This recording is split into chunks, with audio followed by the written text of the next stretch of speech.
Welcome back to another episode of Point Away Debates. I am your host, King Stiggs. Eric, Coach of the Year. You gotta go Dan Snyder for the Utah Jazz. Okay. The Jazz are 25-6. They have the best record in the NBA. And coming into this season, all the talk was about the Clippers, the Lakers, the Nets with KD coming, and now really the Nets with Harden. But who would have thought that the Utah Jazz, would have not only the best record in the West, but the best record in the league at 25-6? Got to be Dan Snyder. Well, I got Steve Nash.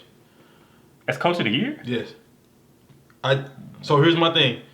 Everybody praised Steve Kerr for so long for doing what Mark Jackson didn't do or couldn't do. Most of them say he didn't do. Nobody really say he couldn't do. But when you look at, you got three of the best scorers of all time. Two, to me, Kevin Durant and James Harden are going to go down as 1 and 2 for the best scorers of all time. They're going to give it to KD, obviously, because he's taller or whatever. But the egos, you know what I'm saying, like that you have to deal with. You gave away your bench. Jared Allen gone, Spencer Dinwiddie gone, and then Spencer Dinwiddie got injured. Got hurt. And then I had him on my fantasy team. Boy, I was gonna kill him, and then he got hurt. Karis LeVert gone, and then got injured. But I think he got injured before he left, and they just didn't say nothing. That's crazy. That trade could have saved his life, for real. So that's what I'm saying. So I just feel like Steve Nash, if Dan Snyder ends up with the best record, I'll give it to him. But I don't feel like Steve Nash has to end up with the best record to win it this season. But let me ask you this, though. Going into the season, before Harden even got there, everybody expected the Nets to come out the East, right? To the finals, yes. That's what I'm saying, come out the East. But you get Coach of the Year off regular season. No, hold on. Let me finish. Oh, yeah. Everybody expected the Nets to come out the East, right? And they probably will do so. So with that being said, that means they have to have a high record. So if that's expected, then how is Nash going to be the Coach of the Year if that's expected for them to do what they're doing now? Okay, so just what you're saying. Nobody anticipated the Jazz to come out where they did. Okay, so that's why Dan Snyder, and that's typically how it happens with the Hawks coach, 1 year, same thing. Nobody was expecting you to be at the top of the NBA as far as record. Right. With Steve Nash in them situation, yes, we expected you to be at the top of the NBA as far as record, but again, coaching is not just, who had the most wins. Coaching is, can you get these mentalities, can you get these egos to play together? And so far, so great. Now, again, a lot of that is on the players being veterans and, knowing how to take a back seat, but Harris looked good too. He does. You know what I'm saying? Like he does. DeAndre Jordan don't look like a liability. He doesn't. He's been balling as of late. So, what I'm saying, I wouldn't be upset either way. I'm just saying so far, I got Steve Nash as my Coach of the Year. Let's do this. I think Dan Snyder is definitely number one. Rookie of the Year. Rookie of the Year, I gotta go Lamelo Ball. Lamelo Ball is leading the rookies in points, 14.6. He's leading the rookies barely in assists. He's still leading. It's like 0.5 over Anthony Edwards. I know Anthony Edwards like 14.2, 14.1. Yeah. He's leading the rookies in assists, 6.1 a game. He's averaging 6.1 rebounds per game. I believe that's top 5 out of rookies. I think that's number 2 behind James Wiseman, if I'm not mistaken. So, yeah, LaMelo Ball, he's doing it all right now. And especially as of late, he's played better. He's progressing as a rookie. And I'm not saying it's a landslide, but it's definitely a 2-man race out of LaMelo Ball and Anthony Edwards at the moment. Anthony Edwards would have to do more on the boards at the bare minimum He's averaging 14, 3, and 2. My thing is, you play the shooting guard and small forward position. You would need to do more on the boards at the bare minimum to even make this a debate. They're averaging 28 minutes apiece right now. You know what I'm saying? Like 14, 6, and 6 versus 14, 3, and 2. Like if you can give me at least 6 boards a game, then we can have that conversation. But as far as statistically on paper right now, no, it's a landslide. LaMelo Ball, right? Yeah. LaMelo, hands down. Yeah, it is. Most improved. Most improved? I think it's only one answer for this one. Be careful. Go ahead. Jerami Grant. Oh, that's a fact. That's a fact. Jerami Grant. He's averaging, and he should have been an all-star. I know he's not a popular name, and it's a lot of dudes in the East, and I don't know who he would replace, but Jerami Grant definitely should have maybe been all-star this year. Only reason why I won't give him all-star is because if C.J. McCollum and Bradley Beal missing for so many years, right? I can't give Jerami Grant, which respect to his stats and what he's doing this season, but all right. Let me go on to tell you what Jerami Grant's averaging this year. He's averaging 23.3 points per game this year. He averaged 12 last year. So you do the math, that's an 11.3 point increase. He's averaging 5.2 rebounds per game.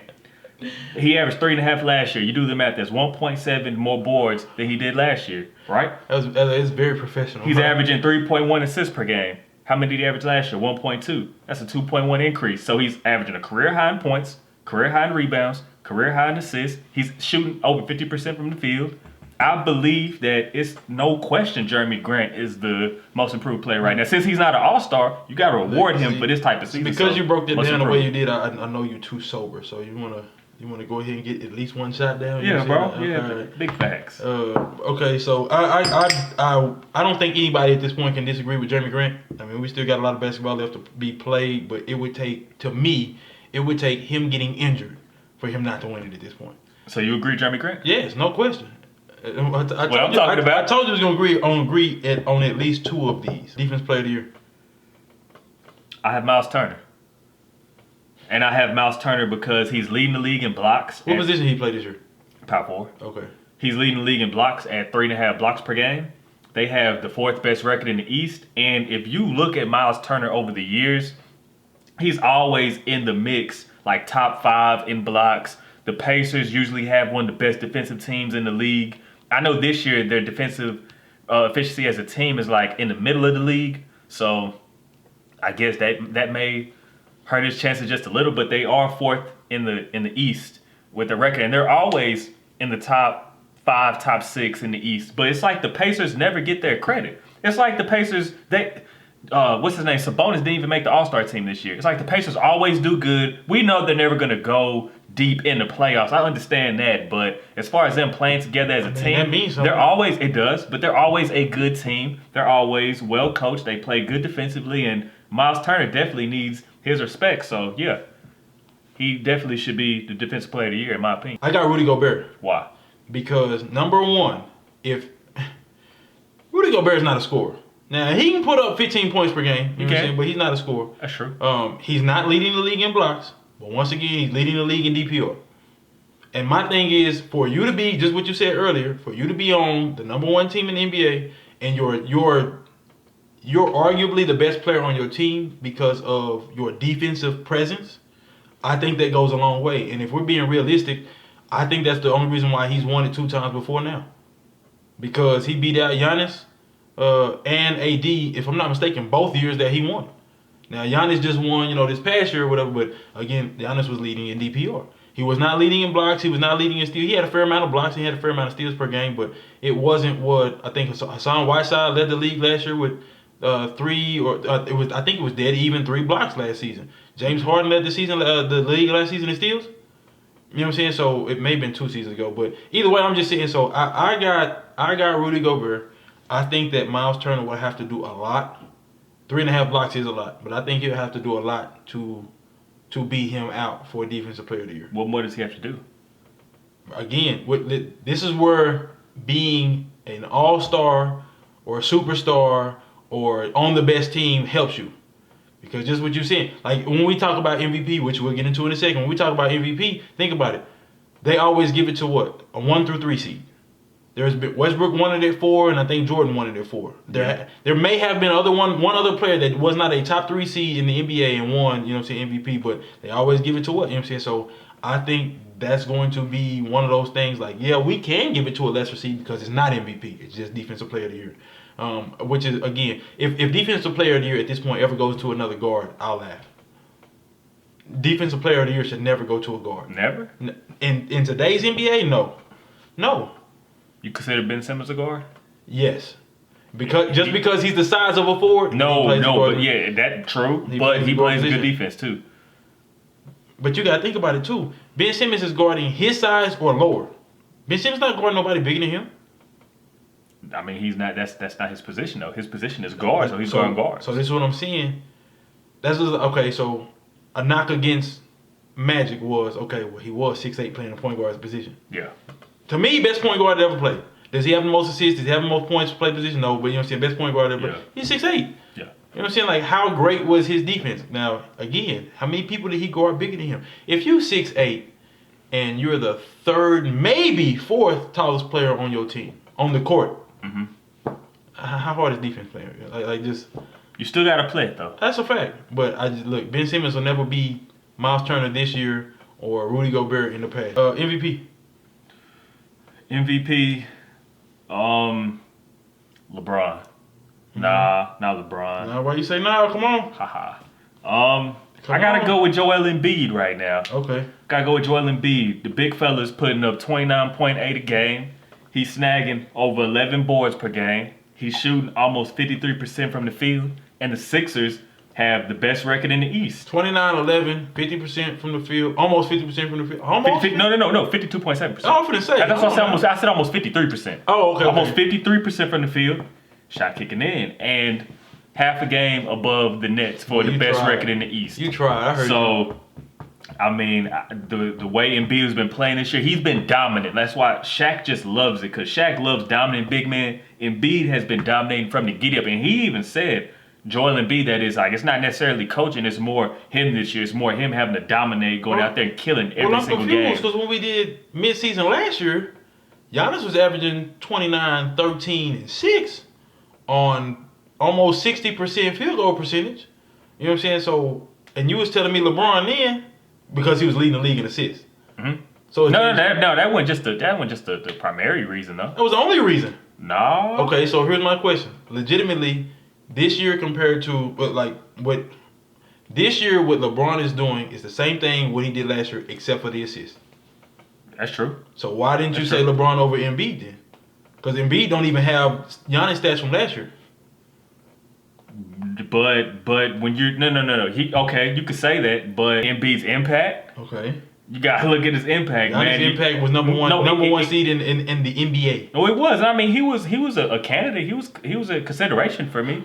For sure. No, he was definitely a consideration. I want to know why Embiid over LeBron this year, and again, I gotta reward the best record in the East. I know Giannis had it last year, but still, talking about this year, I'm rewarding the best record in the East. I'm rewarding a career year. Giannis didn't have a career year last year. Definitely did. No, he didn't. Matter of fact, he didn't. It was basically the same as the season before last. It was identical what he had. No, it wasn't. Yes, it was. Because he had the highest PER in NBA history. He had the highest DPR in the league and the highest EFF in the league. That's never been done in 74 years of the NBA. So that is a career year. That is no question a career year. But if you look at the numbers from last 29, season. 13, and 6 is not, I don't know if it is, but that might not be his best overall stats. But we were talking about, you're right, he didn't have a career year. He had the only year to ever look like that in 74 years. No, Giannis is a great player. Okay, I mean, he deserves the 2 MVPs. I'm not asking you this because you don't think he's a great player. I'm just saying, like, I want the same energy you was giving Giannis last year. I don't have LeBron as my MVP. I got Embiid. What you think? I got Embiid. I mean, like I said, I got to reward a career year. I got to reward best record in the East. As of right now, I got to reward that. And then at that, you can maybe put Doc Rivers in consideration for Coach of the Year because they're kind of in the same boat as the Jazz. Nobody expected the Sixers to have the best record in the East halfway through the season. No, we knew that was a potential. Who? We knew that was a potential. We? Wait, tell me, stop. Everybody thought the Nets were going to have the individuals best. that watch Nets, the NBA. The Celtics. Talking about, bro. Come on, the Bucks. Okay, so here's my question. You remember when the Rockets had the best record in the league and Golden State was still a thing? Yeah. Okay, all right. So, matter of fact, the first year KD went over there, the Rockets had the best record in the league. I believe so. So, that's what I'm saying. Like, having the best record in the East or West don't mean anything. It does.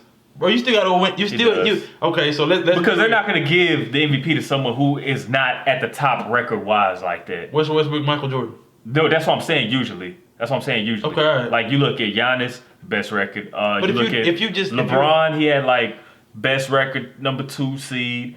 Derrick Rose, number 1 seed. You could just go back down Steve the list. Nash, number 1 Steve seed. Nash, number 1 seed. Dirk, if I'm not mistaken, number 1 and 2. Yeah, exactly. I think I'm pretty confident they was number 1 seed. You know what I'm saying? So I got Embiid. I'm not upset with Embiid. I agree. Like, as of right now, Embiid, LeBron is a very close second for me. So who's your man for MVP? Embiid. Oh, you got Embiid too? Yeah. Okay. But I'm not gonna lie to you. You know who can come in and scoop that? Who? James Harden. No, he can't. Okay. Nah. Okay. Too late. Bro, no, it's not. He just got to the East. Like, how can you give him MVP? He just got to the East. No. That's what I said. Who can come in and scoop that? I'm saying James Harden is next year, you mean? Yeah, no. By the end of this season, we still got 30 games left to play. That's not enough. It's too late. So you're saying there's absolutely nothing he could possibly do? Nope. All right. Nope. You know what you're saying? You can't come close to mid-season and be considered MVP. How he come close to mid-season? He came like a couple weeks ago, right? And this is mid-season now. Wait. We are now at mid-season. That's what I'm saying. He came a couple of weeks ago, right? That's close enough. Is it not? Wait. A couple of weeks ago is 4 weeks. That's a month. So he went to the Nets 4 weeks ago. You got to think something like that. 3 weeks ago. Something like that. No. It was 4 weeks. Okay, could be 4. Okay, all right. It was a month ago, and they've played, let's say, minimum 2 games per week since then. So we're looking at 8 games minimum, and I know they've played more games than that together. Because matter of fact, I know he's played more games with the Nets because so far he has not missed a game, and the total for Kyrie, Kevin Durant, and James Harden playing together so far is 7 games. So like I said, bro, he's played his fair share of games out of 30. He's played his fair share of games. I don't think it's enough right now. It's not enough. You have to start. To me, you got to start. Like, what player do you know has won MVP? You agree with me? What player do you know that has switched teams during the season and won MVP with the team he got switched to? It doesn't happen. Like, you got to start with that team. You got to finish with that team. You right about one thing. It has not happened. So you're saying this could be the first year it can't happen? No, potentially. No, sir. Again, bro. Listen. Okay, so again, y'all's argument last year was based off of, well, LeBron led the league in assists. Okay, James Harden's doing that right now. Okay. You brush it off like it's nothing because now. he switched but a year ago, teams. it was your whole argument. He switched teams, though. I got you. Like that, to me, that takes it out. He can do it next year. If he does it next year, let's have this conversation next year if Harden's still doing the same thing he's doing now. But you can't just go to another team I'm gonna tell you right now. during the season and then be considered MVP for that team. No, you can't. But because of what? Bias? No, it's not bias. It's just like an unwritten rule, I guess, because you can't just switch teams in the season. Now, if we're gonna go with the unwritten rule, then Giannis should never have won MVP because he's a first or second round exit every year, which MVP has nothing to do with the playoffs. But it's an unwritten rule. That is the mystique behind the MVP. Oh well, he doesn't do anything in the playoffs, so I don't feel like he should win it. You know how many people get an MVP vote and say that on national television?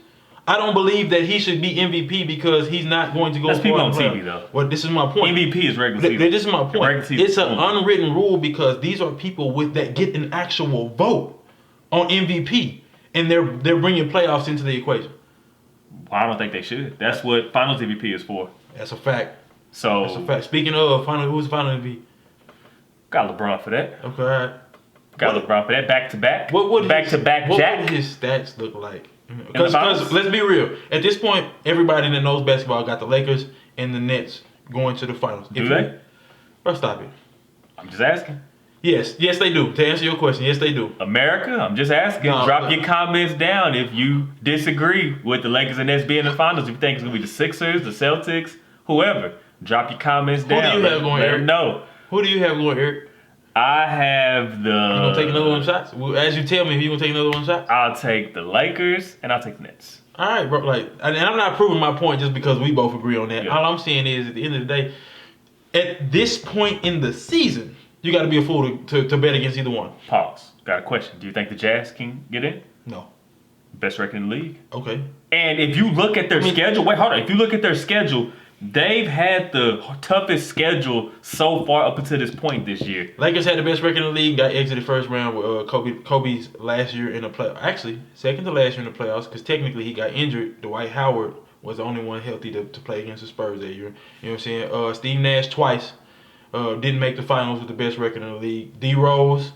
I'm talking about Jazz this year. I got you, but I'm saying just best record in the league don't mean nothing to me. No, it doesn't. But look at how they're playing. I just said they had the toughest schedule this year, and they had the best record in the league. That means something.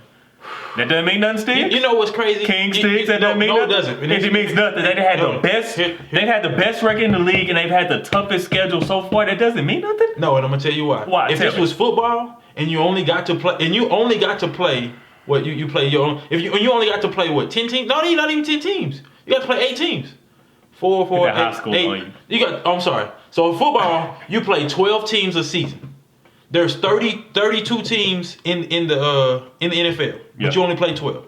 In basketball, every single team you play every single team in NBA. So tell me some teams 2 times, some teams 4. That's what I'm saying. But you play every team at least once.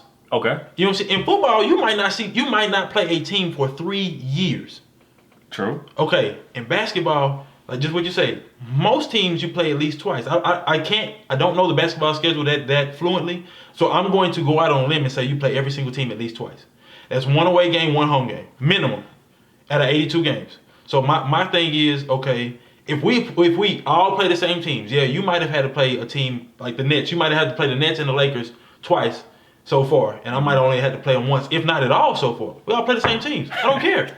That difficulty of schedule, that's laughable. Laughable? You play the same teams. It doesn't matter, bro. I'll do you one better. You play the team so frequent that I can play you Sunday and you have your full roster. I can play you Wednesday and your 2 best players could be on the bench. Not even suited up. So I just that's laughable. That's laughable. True too. But still, if you look at the team's total win percentage of opponents, the Jazz have had the toughest schedule in the league. It's cute so far, and they had the best record in the league. So that doesn't mean that. To me, they're playing the best basketball, but that don't mean that. It does. No, I just asked you, can they make the finals? That's all I said. I didn't say they could. I didn't say they would. I'm just saying, do you think? No. All right. Just because they're leading scorer. So you're saying they're a fluke? No, bro. You can play hard in the regular season and earn the best record. Western Conference. That does not mean you're going to be the best team in the playoffs. True, but Western Conference Finals. I can get them that. Let's be real. Lakers, Clippers. After that, we don't know. Nuggets. Respect to Utah. Let's be real. Nuggets look like the team they did last year.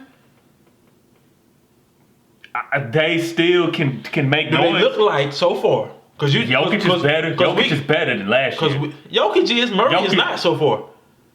Hey, he dropped 50 points and gave me 89. Whatever. What about fantasy? When I beat you? What about the game facts in fantasy? Beat you. What about the game when he hung that 12? On your squad? What about the game he dropped on 12? Your team? That's a fact. What about the game he dropped 12? What about it? Why you ain't bring that up? Whose team won in fantasy? Mine or yours? You see how they do? I'm killing him on his own show, y'all. You killing me what? On your own show. You gonna? I tell you what. We'll say them for the next episode. Are you drunk yet?